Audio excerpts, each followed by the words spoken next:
Voilà, donc je suis content d'être là. Je pense que d'autres l'ont déjà dit, mais moi, c'est particulier parce que d'abord, c'est pas la première fois que je viens, mais à chaque fois que je viens, je ne sais pas comment je fais pour y arriver. Je souffre d'un trouble de l'orientation chronique. Ensuite, parce que quand Christine m'a dit quand même, tu viens, c'est les 20 ans de...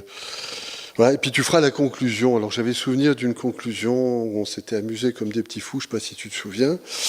Et puis là, je me suis dit, il y a peut-être un piège. Peut-être que comme c'est sur la séparation, une façon de faire qu'on ne se séparerait pas, ce serait de donner la parole en dernier à ce bavard de Coutron qui nous ferait un discours interminable, qui ferait que ça ne s'arrêterait jamais et que du coup, la question de la séparation serait tranchée par non-séparation. Donc du coup, je me suis gendarmé. J'ai dit pas de PowerPoint et quelque chose de bref. Après, vous verrez, c'est pas parce qu'on dit qu'on va faire bref qu'on fait bref. Voilà. Surtout avec un modérateur qui ne limite pas les gens. Ah, ça, l'angoisse supplémentaire concernant la gestion du temps, c'était de se dire, s'ils me mettent avec Aram, là, on va leur effacer les limites. Ça va être... Bon. Alors, une dernière tentative de dissuader Christine de faire cette folie, ça a été de lui proposer comme titre « L'intense plaisir de l'expérience esthétique, virgule, comme ouverture au bon usage du monde, ou, deux points, ouvrez les guillemets, l'addiction du futur. » Voilà. Avec ça, normalement... On peut tenir. On doit pouvoir tenir. Déjà, rien que le titre, c'est le signe que j'ai fait un effort, comme dirait l'autre. Derrière tout ça, il y avait quand même cette idée, effectivement, d'essayer de répondre à des thèmes qu'on a vus souvent dans les regards croisés, et donc d'essayer de comprendre un peu une dimension de l'addiction qui ne se résume pas à des choses qui sont importantes, le traitement, les stratégies de prise en charge, ainsi de suite, mais qui interrogent un peu comme je l'ai entendu un peu avec Véronique, ou comme je l'ai entendu avec le Tomate Social Club, qui interroge un peu l'état du monde, ce qu'il y a autour de nous, et comment les addictions se mettent là-dedans. Voilà, hein. Et pour commencer plus techniquement ce que j'avais prévu de vous dire, je me suis dit, je vais repartir de cette idée simple que l'usage de substances, on le sait, hein, elle est souvent mise en lien avec l'expérience esthétique, ou en tout cas avec la production esthétique, avec une double accentuation que l'on va trouver, celle du ressenti que procurent les substances, on ressent mieux les choses, hein, et là on s'adresse aux spectateurs, ou bien celle de l'accélération, de la stimulation des processus psychiques, et là on fait l'hypothèse du créateur. Ces deux accentuations, chez le créateur ou chez le spectateur, elles renvoient, et c'est un sujet qui m'intéresse depuis quelque temps, elles renvoient à un même besoin chez l'humain, propre à l'humain, qui est en lien avec cette incomplétude originelle. Alors l'incomplétude originelle, on peut la traquer de plein de façons.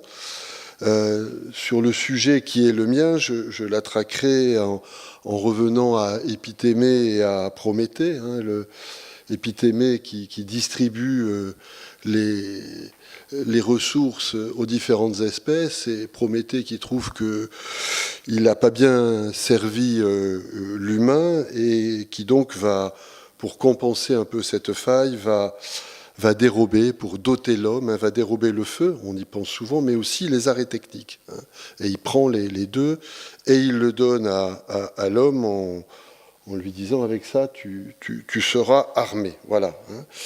Le feu et les arrêts techniques. Et donc, cette incomplétude humaine, c'est un peu depuis très longtemps ce qui nous fait avancer, ce qui nous fait fabriquer un certain nombre d'outils, inventer un certain nombre de techniques, de savoir-faire, hein, chercher à se prolonger, chercher à s'augmenter. Hein. Et avec cette question que ça nous pose, chaque fois qu'on confie à un objet extérieur ou à une technique extérieure quelque chose que l'on n'a pas, ça ouvre une sorte de risque de dépendre de cet objet, tout bêtement. Hein. C'est le risque de dépendre de cette compétence que l'on a donnée à cet objet. Voilà. Une part de l'au-delà de l'humain se trouve dans l'objet, et pour ma génération, on avait beaucoup, alors c'est des travaux qui reviennent, qui sont remis à la mode régulièrement, mais moi je me rappelle le jeune clinicien que j'étais, très psychanalyste, lacanien à l'époque, avec un vrai plaisir de faire bouger les concepts. C'était Ehrenberg qui, d'un seul coup, surgissait avec une analyse sociologique et qui parlait de ces prothèses dont on s'était doté et qui mettait les addictions du côté de nos prothèses et qui nous ramenait à une espèce de fonctionnalité très, à la fois très juste, mais en même temps qu'on trouvait à l'époque parfois un peu mécanique. Voilà, la prothèse. L'addict serait donc parmi les humains celui qui aurait voulu ou qui aurait cru pouvoir oublier ses limites, cette dépendance originelle, voire celui qui se serait même après piégé à penser que la simple possession de ces objets le rendrait surpuissant, surdoué, et qu'il pourrait s'approprier, rien que pour lui, l'art d'utiliser les remèdes, l'art d'utiliser les pharmacons, l'art d'utiliser les outils, au risque ou au plaisir de s'exonérer de la nécessité de vivre avec les autres, de vivre en société, et de se dire que finalement, si on s'en débrouille, on peut rester heureux tout seul. Alors pour certains, c'est un fantasme d'angoisse. Pour d'autres, et j'en vois quelques-uns, ça évoque effectivement une sorte de bonheur absolu. Être complet, tout seul, sans dépendre des autres. Et après tout, certains objets peuvent nous vendre ce programme quasi idéal. Ce qui nous rappelle que c'est donc pas simplement dans le registre du consommé, quel que soit ce consommé de la bouffe, du sexe ou du jeu, même si on le retrouve beaucoup, ce registre dans l'addiction, mais c'est pas dans ce seul registre que se joue l'addiction, c'est donc aussi dans ce registre plus subtil de l'utilisation des outils et techniques, l'appropriation qu'on va faire, auquel notre condition humaine nous contraint. Et du coup, ça nous ramène à repenser autrement les fonctions de l'éducation, les fonctions de l'apprentissage, comme tout ce qui va structurer cette rencontre progressive que l'on va faire de ces objets.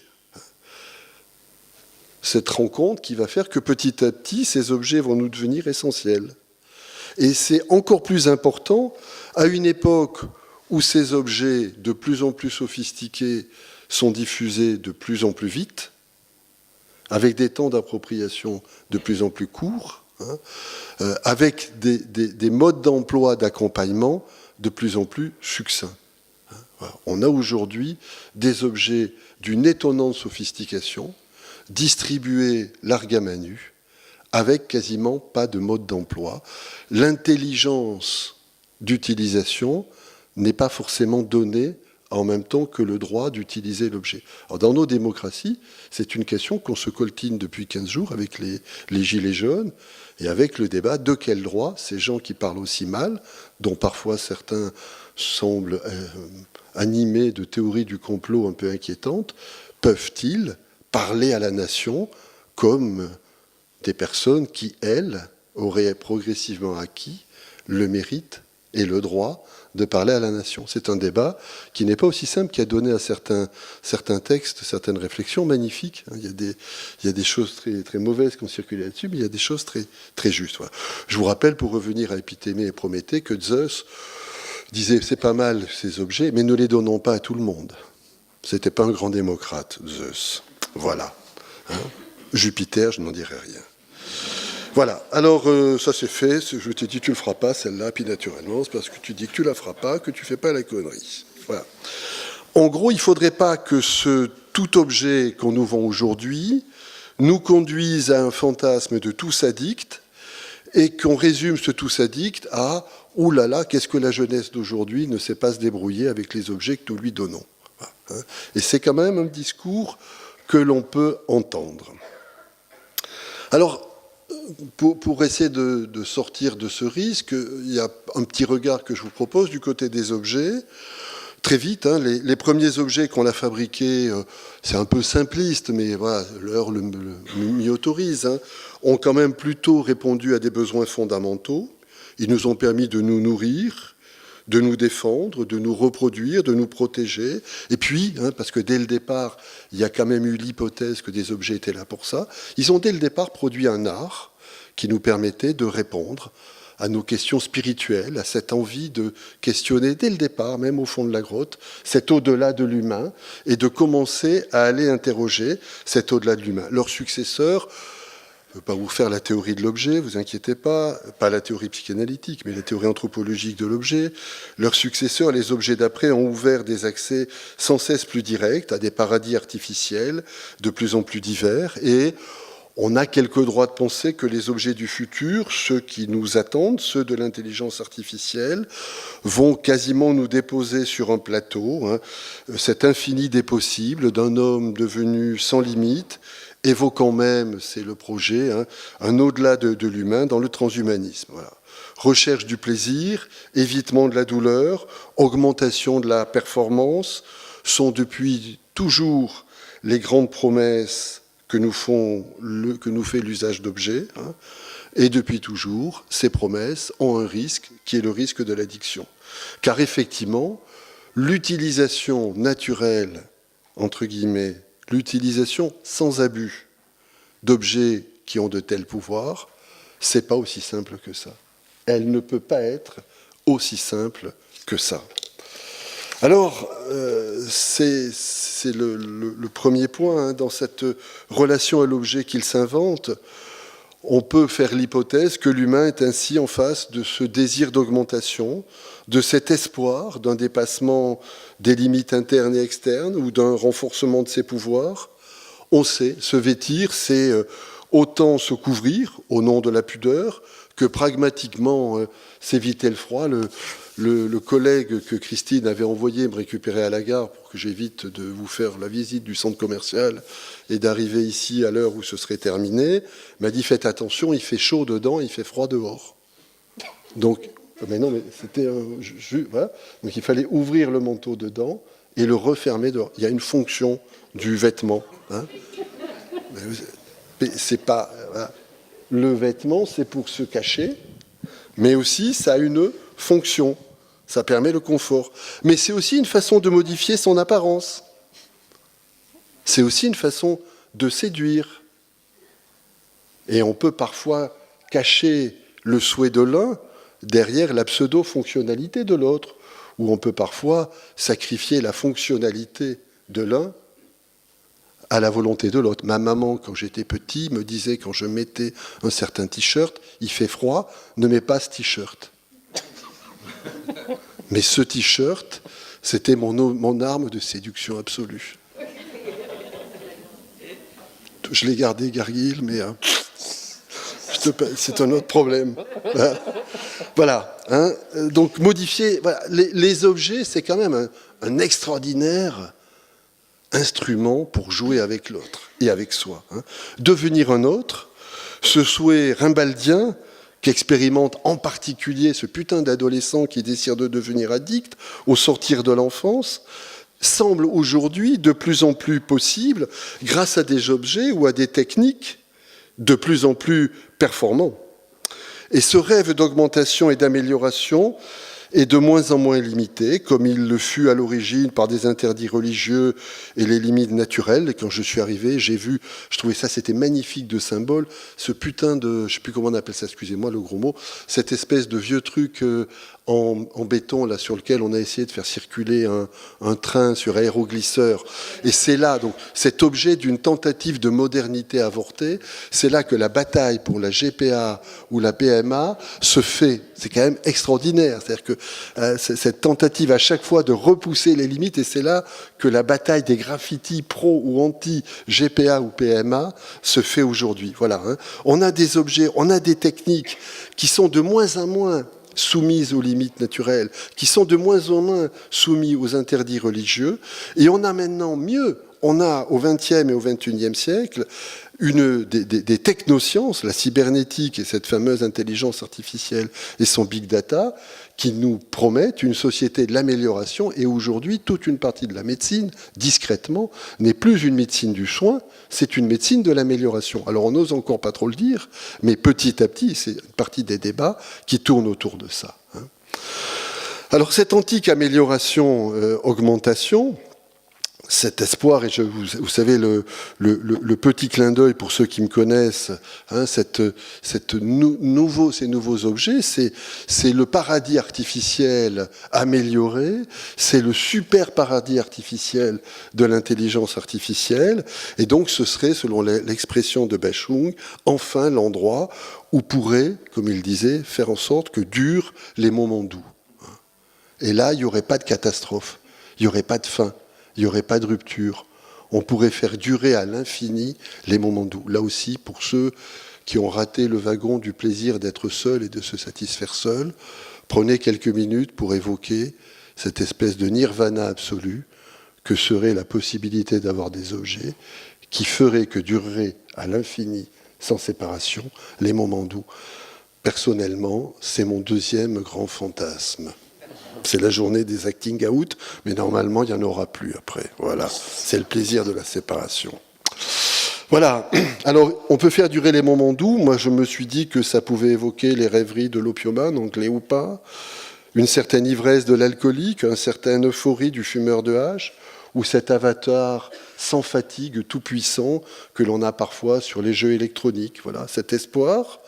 Le problème, c'est qu'aujourd'hui, il est contrôlé, manipulé, pas simplement par nos fantasmes à nous, mais par une économie débridée au service d'une avidité financière de certains, et il est tout, sauf un enjeu désincarné, il est au service, encore une fois, d'enjeux qui, eux, sont très économiques et très forts.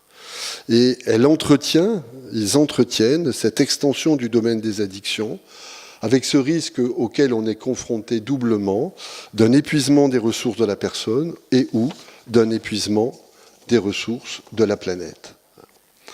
Alors ça m'a amené, et je vais petit à petit m'approcher de la conclusion, malgré le désir de faire durer pour que ça ne se termine pas, ça m'a amené pour conclure ce 20e regard croisé.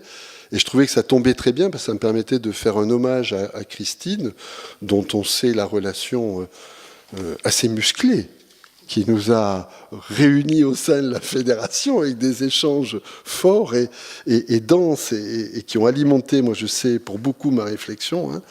Mais voilà, un hommage à Christine et à ce goût qu'elle a eu pendant toute sa vie professionnelle. En tout cas, c'est avec elle que je l'ai attrapé pour la question de l'éducation. Je crois que c'est quelqu'un qui nous a aidé à penser le rôle de l'éducation dans les questions d'addiction, en tout cas pour moi. Alors dans l'addiction, l'éducation, elle est souvent associée au pire, une espèce de contrôle de soi un peu triste, la limite, la capacité à dire non. C'est pas forcément mauvais pour les psys, la capacité à dire non, mais enfin, c'est pas la partie la plus intéressante. Voilà, hein. Gérer la frustration, c'était la vieille définition autour de la frustration. Elle chemine du côté de la fonction parentale contenante, limitante, celle qui vient séparer, explorée par la psychanalyse, les approches systémiques, et même encore aujourd'hui, on la retrouve, cette fonction limitante, du côté des neurosciences, avec tout le discours sur le cortex préfrontal qui ne viendrait assurer son contrôle qu'après, en retard, quand tout serait joué, si on n'y fait pas attention. Voilà. Elle a pu être associée, je me souviens, l'arrivée d'un certain président de la Mildeka qui m'avait dit, à l'époque j'étais président de la fédération, il m'avait dit, Coutron, on va, oui, ces toxicos, c'est pas qu'ils soient mauvais, mais il faut un peu les formater. Hein. On va travailler du côté du formatage et de l'application de la loi. Vous aurez reconnu Étienne Appert. Voilà. Hein. Et donc, elle a pu être associée à ça, hein, l'éducation, le formatage, contraindre, modeler. hein. Et elle a pu parfois conduire à des pratiques que l'ANIT, qui a précédé la fédération, a dû combattre, hein, des pratiques sectaires, des pratiques maltraitantes, et il faut l'avoir en tête, parce que ces pratiques sont jamais trop loin, et on évoquait Tosquelles, on sait comment le groupe, on sait comment la dynamique peut être source de reconstruction, mais on sait comment une lecture un peu faussement naïve du groupe et de la reconstruction peut aboutir, hein, à vendre à la place de l'un l'autre. Et il faut qu'on soit vigilant là-dessus, me semble-t-il. Après, je crois qu'on a beaucoup travaillé ensemble au fait que l'éducation, ce n'est pas qu'interdiction. C'est aussi l'acquisition autre chose que la limite. C'est aussi autre chose que la nécessaire sanction de la transgression. L'éducation, c'est aussi ce qui ouvre, ce qui conduit, ce qui permet de découvrir d'autres alternatives pour atteindre le plaisir, soulager la souffrance ou augmenter les performances. L'éducation, elle fera ainsi reposer cette augmentation, amélioration humaine sur un renforcement des compétences de la personne, un progressif et parfois un petit peu besogneux entraînement de soi. Elle élargit le champ des possibles, elle évite ce face-à-face trop exclusif avec l'objet, cet avenir d'une illusion qu'est l'addiction. D'une certaine façon, l'éducation, elle nous initie à un mot un peu complexe pour nous les addictologues, la modération de l'usage. Alors ce concept de modération, je me rappelle l'avoir introduit dans un colloque, c'était à Marseille, et ça m'avait valu, c'est marrant parce que ça m'avait valu un certain nombre de questions de collègues, notamment de jeunes collègues, vous verrez que c'est pas un hasard, me disant mais en gros tu vieillis, pas trop vite quand même, qu'est-ce qui se passe Jean-Pierre? J'avais même eu un petit collègue qui m'avait fait un message en disant t'as un coup de mou? Voilà. Alors la modération, je vais vous en dire quelques mots pour amener à ma proposition de fin. Alors d'abord, elle a mauvaise réputation parce qu'elle a été chopée par le lobby de l'alcool. Vous savez, c'est le fameux consommer avec modération, avec une stratégie bien claire qui est que comme on se souviendra du premier mot, on se souviendra de consommer, que le deuxième, modération, une fois qu'on a commencé à consommer, on l'oubliera. Hein, voilà. Donc voilà. Le problème, c'est que puisqu'ils ont piqué ce mot, ils ont piqué du coup le droit d'utiliser un packaging inclusif, bienveillant. Donc c'est eux qui parlent de modération, c'est eux qui parlent de dégustation, c'est eux qui parlent maintenant de consommation responsable, de ces plaisirs qui se partagent.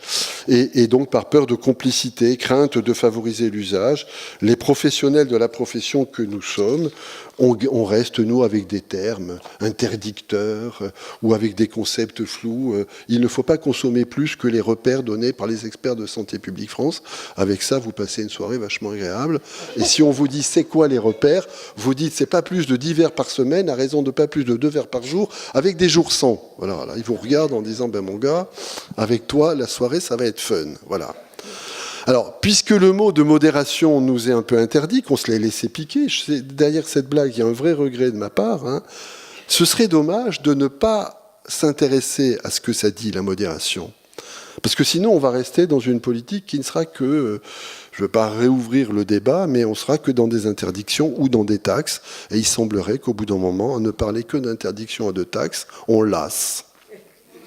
Voilà. Alors la modération, elle participe de l'équilibre de la vie.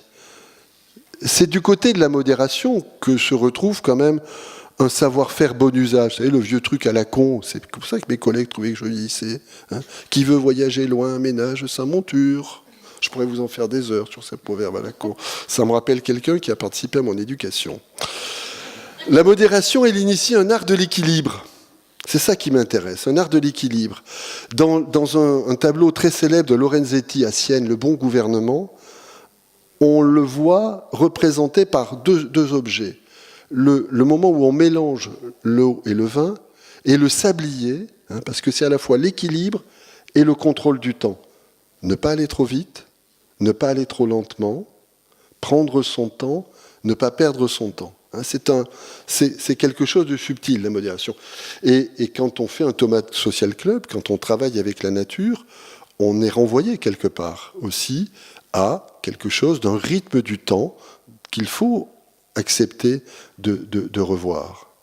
Et puis, la modération, elle nous dit autre chose, quand on voit d'autres définitions, c'est cette capacité d'avoir une attention ouverte, une attention curieuse. Et là, ça nous fait réfléchir à cette captation de l'attention par les nouveaux objets.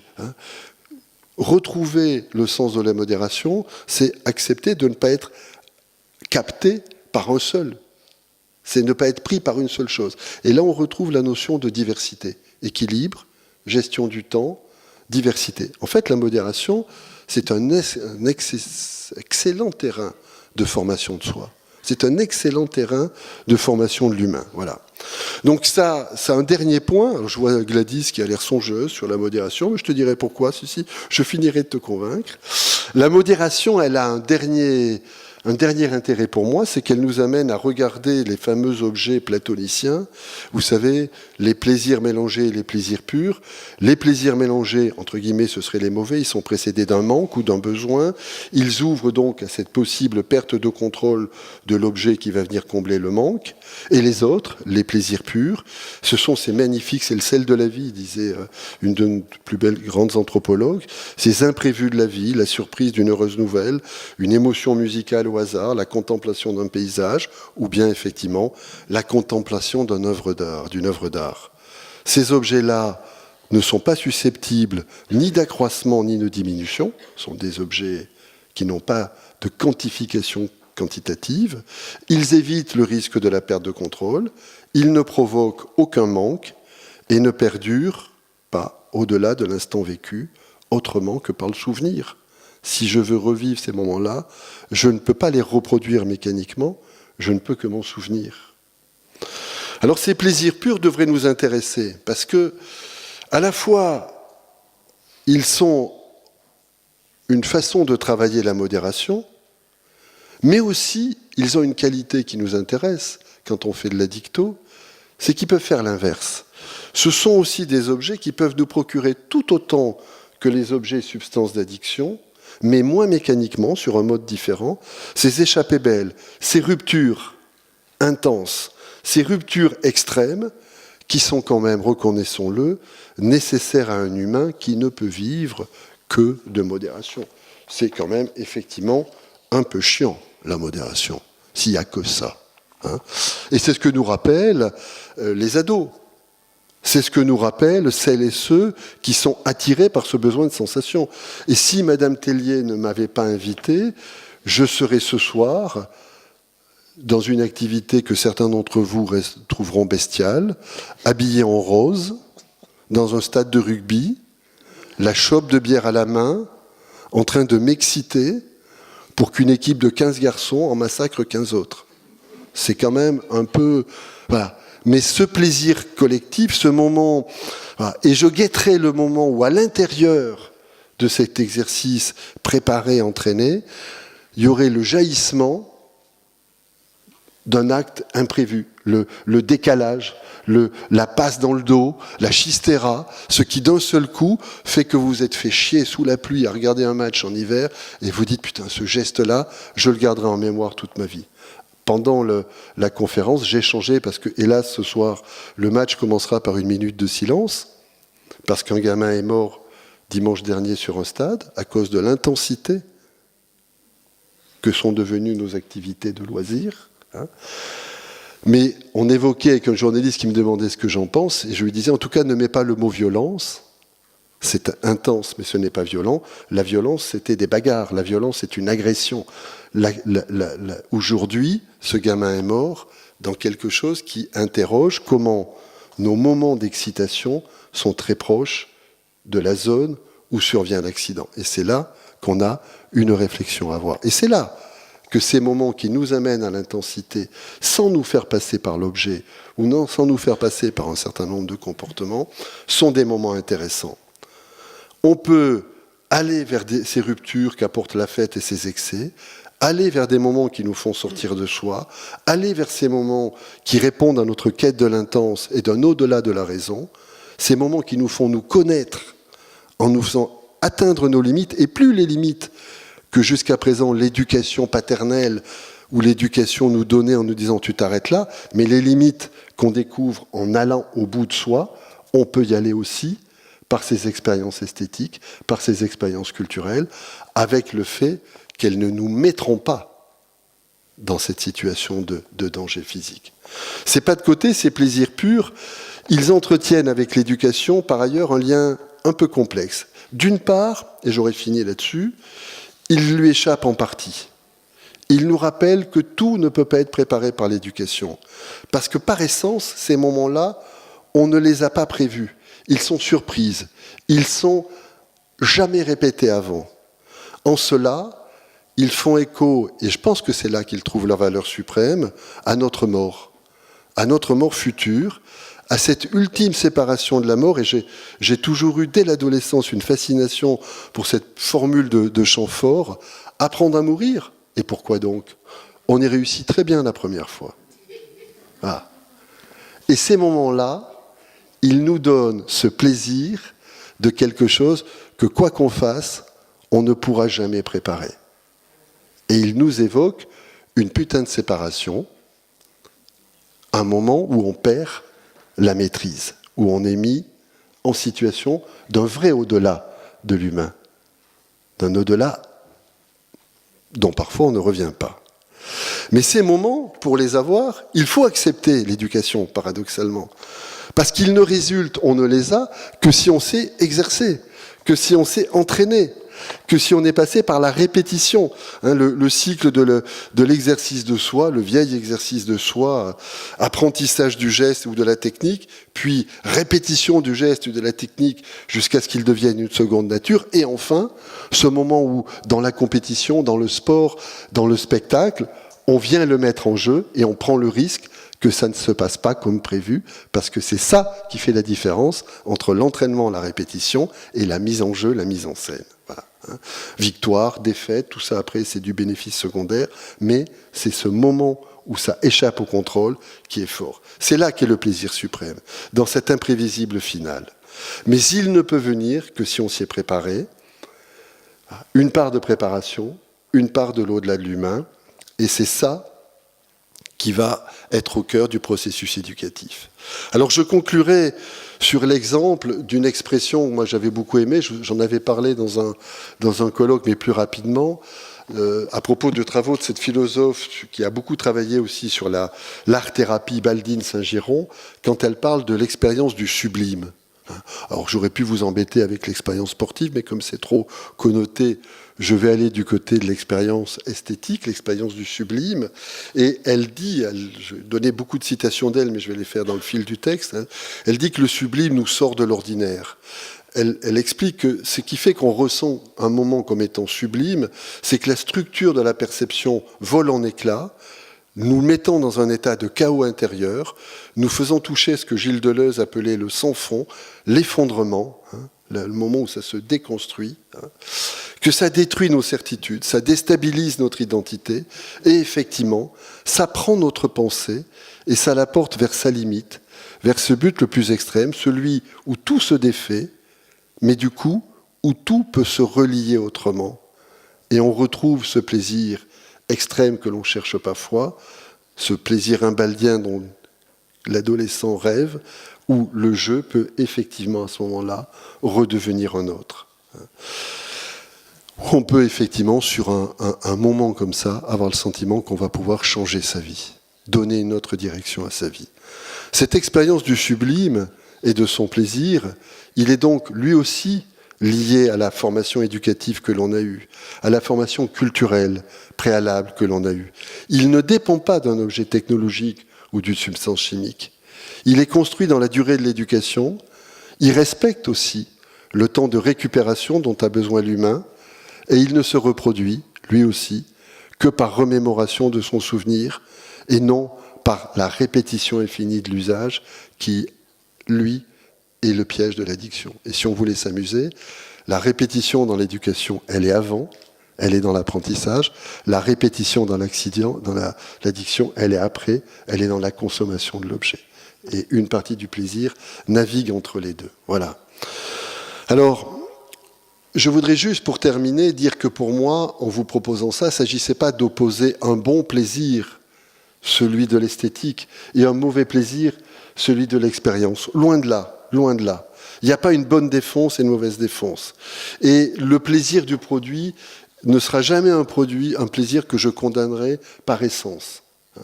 Mais c'est intéressant de dire que apprendre à ne pas dépendre que du plaisir du produit, c'est une chose. Et de l'autre côté, une façon de se rappeler qu'est-ce que c'est que la RDR, et de se rappeler que la RDR, c'est, et je pense par exemple à tout le travail que fait Technoplus, c'est juste dire que parfois, ces objets d'addiction, si on les remet dans la culture qui est la leur, ils redeviennent des objets de culture. Et que parfois, la meilleure réduction des risques, c'est de se rappeler que tel ou tel objet, telle ou telle substance participe aussi de l'expérience esthétique que vont avoir une partie des jeunes dont on s'occupe, avec un autre rapport à la fête et avec une autre façon d'aller dans le plaisir. Donc non seulement on n'a pas à l'opposer, mais on peut même accepter de les mixer et de les réunir. C'est le plaisir de la réduction des risques par l'autosupport, par fusion des cultures. Voilà. Pour terminer, j'ai plus que 3 lignes. Qu'est-ce qu'on peut dire ? On peut dire que du coup, le pari qu'on peut faire, ce serait que les addictions du futur vont se nouer avec les objets de toujours, qu'on ne va pas abandonner, je ne crois pas, mais qu'effectivement, ils vont se nouer avec les objets du futur qu'on est en train d'inventer. Je pense à tout ce qui se joue actuellement du côté de ces nouvelles drogues, qui ne seraient plus des drogues chimiques, mais qui seraient simplement la stimulation intracrânienne. Hein, et peut-être les plus jeunes d'entre vous dans la salle, de même que moi j'avais vu arriver les dépendances aux écrans dans ma génération, vous verrez disparaître une partie des drogues chimiques, enfin en tout cas se relativiser, et apparaître les nouvelles façons de jouer avec son cerveau à travers toutes ces expériences de stimulation intracrânienne. Mais elles nous conforteront toujours à ces mêmes enjeux, communs à l'usage de substances et au désir d'augmentation, qu'il s'agisse du dépassement des limites spatiales et temporelles, de la réduction de la complexité humaine ou de la captation de l'attention pour atteindre cet au-delà de l'humain qui continue de nous attirer. Limiter le risque de l'addiction, ce sera donc toujours ne pas laisser aux seuls objets ou comportements à risque la possibilité de satisfaire ce goût de l'intense, nos désirs de gloire et de plaisir, cette envie d'irrationnel qui sont le vif du désir d'augmentation et d'amélioration de soi. Ce sera donc aussi toujours continuer de cheminer avec ce pari éducatif, tout simplement, celui qui ouvre au plaisir de l'expérience acquise, mais autant à la surprise du processus créatif, du processus esthétique ou autre, qui ouvre au bon usage du monde et de ses objets, jusqu'à arriver à en faire la séparation et non la rupture.